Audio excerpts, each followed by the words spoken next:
How's it going? My name is Jumpy.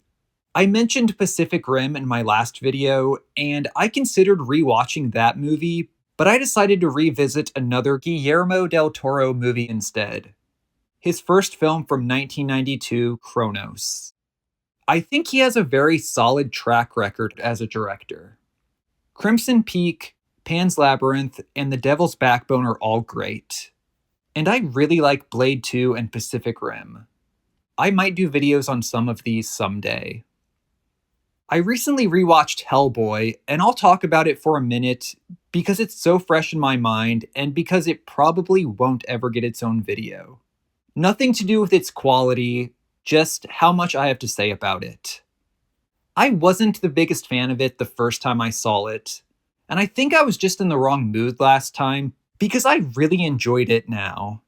It's really dated in a good way, and not just for a 2004 movie. Except for the opening credits and the baby Hellboy CGI, those scream 2004 and are charmingly not the best.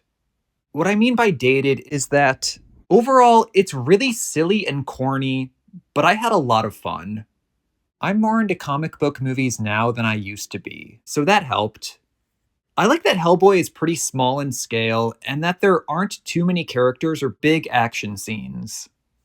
They have this whole government agency of paranormal shit, and it's just Hellboy, a creature from the Black Lagoon-esque monster, and a woman who has pyrokinetic abilities.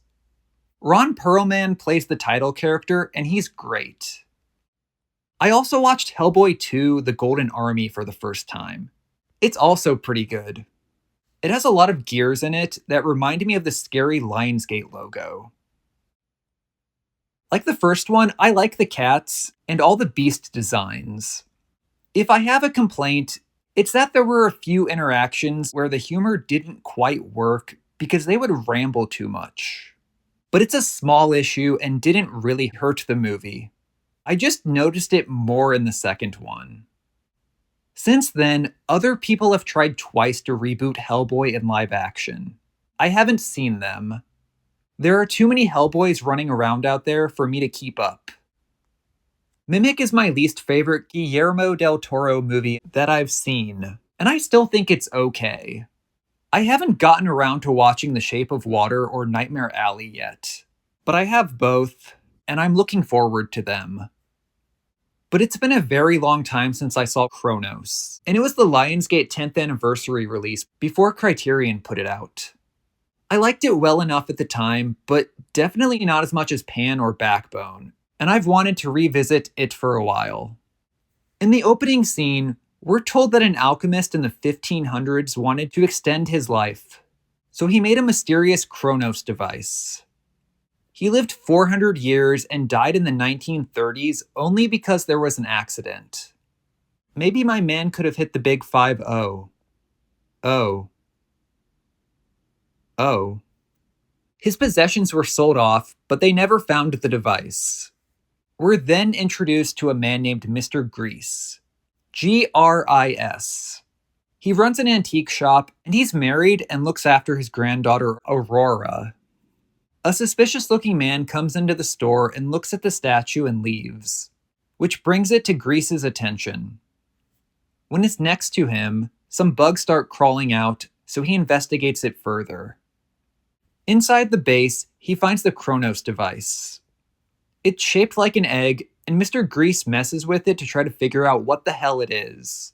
And some legs pop out and cut his hand, which leads to some very interesting changes happening to him.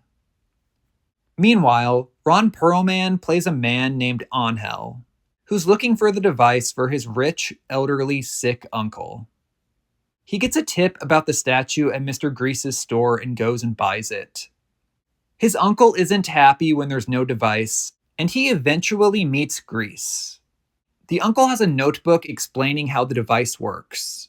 The Crow Notes, if you will. It turns out there are rules that one needs to follow after using the device, but he refuses to tell Grease. Alright, I really fucking love the setup for this one. It's a vampire movie with a really cool and interesting mythology. It's a tremendously good-looking film.